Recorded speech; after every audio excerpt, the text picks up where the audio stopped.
डहाणूच्या Adani power स्टेशनमधून निघणाऱ्या राखेची अवजड वाहनांमार्फत केली जाणारी वाहतूक आज गावकऱ्यांनी रोखली। डहाणूच्या अदानी पॉवर स्टेशनमधून निघणाऱ्या राखेची अवजड वाहनांमार्फत केली जाणारी वाहतूक आज आगवण ग्रामपंचायतचे सरपंच आणि सदस्यांनी रोखून धरली। या गावात जाणाऱ्या मुख्य रस्ता 16 टन क्षमतेचा असताना देखील या मार्गावरून 40 पेक्षा अधिक टनची वाहतूक केली जात असल्याचं ग्रामपंचायत सदस्यांनी आक्रमक होत ही वाहतूक रोखली।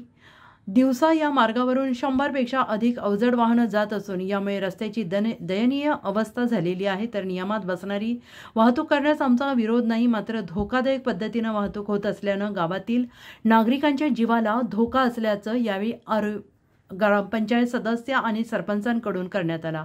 याबाबत आमच्याकडे पत्रव्यवहार झालेला असून लवकरच आम्ही जिल्हाधिकाऱ्यांना अहवाल सादर करणार असल्याची माहिती डहाणूचे तहसीलदार अभिजित देशमुख यांनी दिली आहे।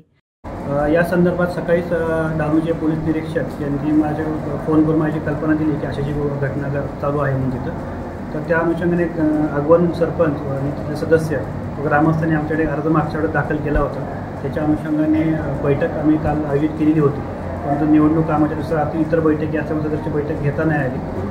तर त्याच्यामध्ये पुन्हा एकदा सर्वांची बैठक घेऊन त्याचे काय नक्की त्यांचे प्रश्न आहेत, मुद्दे आहेत, त्याच्या अनुषंगाने सखोल चर्चा करून त्याप्रमाणे माननीय जिल्हाधिकारी यांच्याकडे अहवाल सादर केला। Bureau report SBN Marathi, Palghar.